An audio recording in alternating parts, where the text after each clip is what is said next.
Good afternoon, everybody, and welcome to the Israel Brief, brought to you by Lay of the Land. I'm Rolene Marks with today's top stories. Earlier today, Deputy Foreign Minister Tsipi Hotovely confirmed that Israel is aiding the Kurds. And she said in a statement, "We are very proud to stand alongside our Kurdish friends." She also inferred during the statement that Israel was helping the Kurdish people not just with humanitarian aid, but also diplomatically, but did not go into further details. Now, this follows the invasion by Turkish troops of Kurdish-held land in Syria following the pullout of American troops.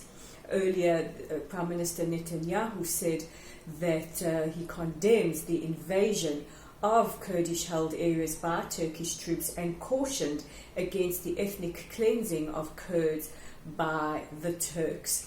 And Israel is renowned for giving humanitarian assistance in places of conflict or places where humanitarian assistance is desperately needed.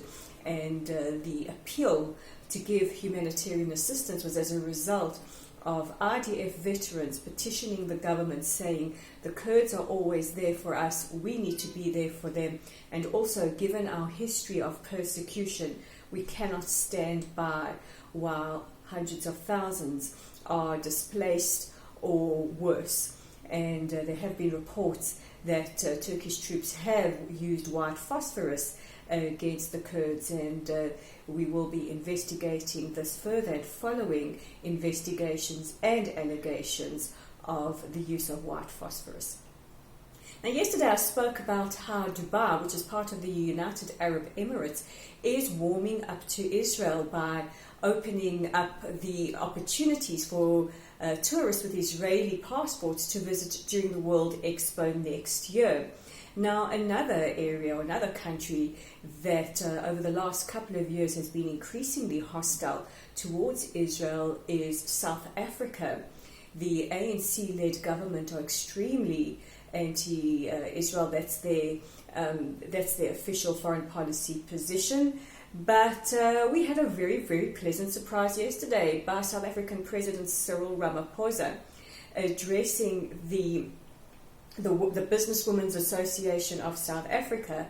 The president said that we need to look at Israel. Israel's a tremendous example of the advancement of technology in farming, in maritime, in other areas. He said they are growing in leaps and bounds, and he went on to laud Israel. This is quite significant because this is quite a departure from the normal position that the ANC has taken, and Cyril Ramaphosa has faced quite a bit of criticism for allowing South African politics to be hijacked by divisive elements within South African society. So notable kavod coming from the South African president.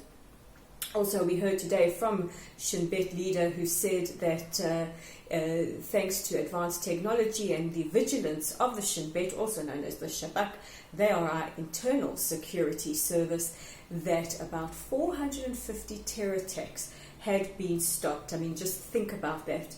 That's an extraordinary amount of possible attacks on Israeli civilians, and thanks to the vigilance of our security forces, Israelis can live a comfortable life. But I know you want to get comfortable this weekend, and you can do so by checking out our website at www.layoftheland.online.